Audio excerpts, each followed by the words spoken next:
also got this doctored up for you. The designer from our club is amazing. And we had an idea, and he did it. Oh,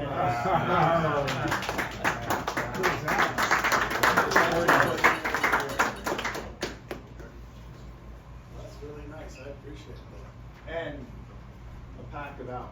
Oh, yeah. To get an award from this group of people is very flattering, and I appreciate it. Obviously, without the players playing the way they did, and our organization being what they are, it wouldn't have been possible, but I'll take it. But I thought you said Mike was going to be up here. Where's Mike Quick?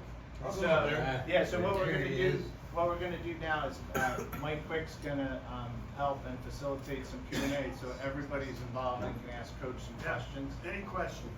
yeah, let Coach answer all the questions. I reserve the right to answer. And I will have good. I knew we could be and should be good on offense. Obviously, with the players we had. Obviously, on defense, we were in transition. A lot of new players, young players. So I don't think I thought we were going to be that good on defense till about the Cincinnati game, whatever that was. You know, we had a run of about 8 games there where nobody got over 300 yards on us. That's pretty hard to do in the NFL. So I think it was around the Cincinnati game, playing Joe Burrow, holding them to, I think it was 13 points on the road. A lot of guys with the Eagles, not the players, but people that have been in the organization said they never beat Cincinnati, so they put that on me. I said, okay, we'll get it for you. You know, they said they never beat the Saints in New Orleans. We got to do that. Okay, we'll do that for you too. So, but I think at about game 6, 7, Yeah.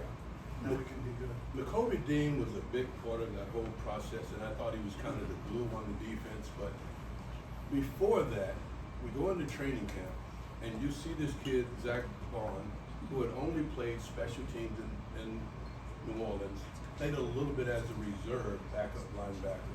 But you saw something in him that I thought made a big difference in the entire defense. Can you talk a little bit about that and that whole process? Yeah, and you're right, Mike. As Mike said, he was mainly a special teams player in New Orleans. Played with the Saints, I believe, for 4 years.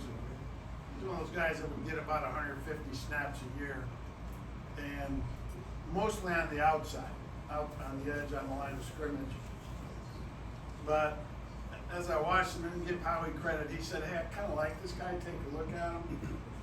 You know, and Howie had a vision for him as being an edge player for us and being a good special teams player.